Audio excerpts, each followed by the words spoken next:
नमस्कार किसान भाई, आज हम सर से जानते हैं कि मिर्च की खेती हम कैसे करें। सर, मिर्च की कौन सी उन्नत किस्में हैं जो किसान भाई लगा सकते हैं? हाँ, इस समय किसान भाइयों आप देखें उत्तर भारत में ज़्यादा से ज़्यादा हमारी ये देखने में आता है कि इस समय पर्णकुंचन रोग वायरस का प्रकोप बहुत होता है। अगर हम बरसात वाली मिर्च की खेती करते हैं, हमारे जो भी किसान भाई पहले किए हैं या उनके पास अनुभव है उसका, तो वो भली प्रकार परिचित हैं कि इस समय में बहुत ही अधिक इस पर्णकुंचन रोग, जिसको हम लीफ कर्ल वायरस कहते हैं, ये बहुत ही फसल के लिए नुकसानदायक है। और यदि ये रोग लग जाता है तो किसी भी प्रकार से फिर ये रुकता नहीं है, फैलता ही रहता है।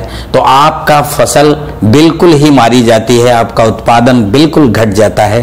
तो इस वजह से हमारे बहुत सारे किसान भाई इस समय में इसकी खेती नहीं करते हैं और ज़्यादा से ज़्यादा हमारे किसान भाई अब ये बसंत के मौसम वाला मिर्च की खेती करने लगे हैं और इसलिए उनका समय अब आ रहा है जिनके लिए वो तैयारी करेंगे। तो जहाँ तक आपको उन्नत किस्मों के बारे में हम बताना चाह रहे हैं कि इस समय दो तरह की किस्में हमारे किसान भाइयों के पास उपलब्ध हैं। एक तो हम किस्में कहते हैं जिनको कि ओपीवी वैरायटी कहते हैं, और दूसरी होती हैं हाइब्रिड किस्में जो कि संकर किस्में कहलाती हैं। तो इनमें दोनों तरह की होती हैं और दोनों तरह की किस्मों का चयन हमारे किसान भाई कर सकते हैं अपनी खेती के लिए।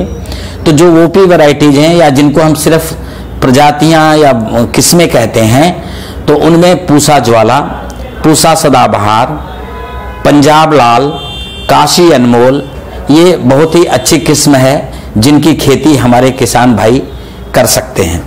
इसके बाद अगर वो हाइब्रिड किस्मों का चुनाव कर सकते हैं, संकर किस्मों का भी चुनाव कर सकते हैं जिनमें उनके पास उपलब्ध हैं, बहुत अच्छी किस्में उपलब्ध हैं। तो इनमें से एक CH27 बोलते हैं, ये PAU लुधियाना से निकाली गई किस्म है। और दूसरी है अर्का हरिता, ये हमारे बेंगलोर की किस्म है, वहां से निकाली गई है शोध संस्थान से। और तीसरी किस्म एक बहुत ही उन्नत किस्म है जो हमारे हरियाणा के किसान भाइयों के लिए मुफीद होती है, क्रांति, ये बायर कंपनी की सीड है। और इसके अलावा एक किस्म और है 374 जो राशि सीड से आती है, और एक तेजस्विनी नाम से हाइब्रिड किस्म है जो माहिको कंपनी की है, ये भी काफी प्रचलित है हमारे किसान भाइयों के बीच में। तो ये जो कुछ उन्नत किस्में हमने आपको बताया है, अगर इनमें से आपको जो भी उचित लगे, जो भी आपके पास उपलब्ध हो सके, आप उनको अपने पास प्राप्त कर लें। सर, ये किस्में किसान भाई कब लगा सकते हैं?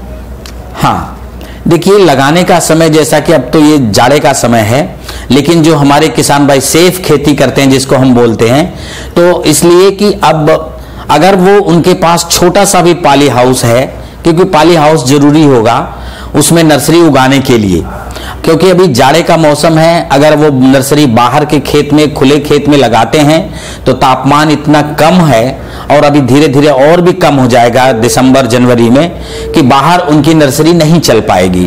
तो इस वजह से अगर उनके पास छोटा सा भी पाली हाउस है, या वो स्वयं भी बना सकते हैं अपने स्थानीय जो बांस है या प्लास्टिक की पाइपें हैं उससे एक झोपड़ी नुमा हल्का सा बना करके चारों तरफ से उसके ऊपर प्लास्टिक की पन्नी चढ़ा देते हैं, तो उसमें भी उनका काम आसानी से हो सकता है। तो इस तरीके से वो बना लें। बनाने के बाद फिर इन जो किस्में हमने अभी आपसे बताए हैं उसमें से जो भी आपके पास उपलब्ध है उसकी आप उसके अंदर बिजाई करके पौध तैयार करें। पौध तैयार करने में आपको कम से कम 6 से 8 सप्ताह की पौध की आवश्यकता होगी। तो अगर आप दिसंबर में भी नर्सरी डालते हैं तो ये समझिए कि आपको 15 जनवरी के आसपास रोपाई कर सकते हैं, और अगर आप जनवरी में नर्सरी डालते हैं तो आप उसको फरवरी में रोपाई कर सकते हैं। तो इस तरीके से मैं ये कहना चाहता हूँ, मेरा मकसद है कि आप जनवरी के अंत में या फरवरी में या 15 मार्च तक भी अगर आपके पास संसाधन है तो आप इस मिर्च के पौधों की तब आप रोपाई करें। तो आप इस मरोड़िया रोग जो है, ये पर्णकुंचन रोग जो लीफ कर्ल वायरस है, इससे बहुत ही आपकी फसल सेफ निकलेगी। उसमें इसका प्रकोप बहुत ही कम होता है और आप अधिक से अधिक उत्पादन प्राप्त कर पाएंगे। थैंक यू सर, हमारे किसान भाइयों को बताने के लिए कि मिर्च की उन्नत किस्में कब और वो कौन सी लगाएं।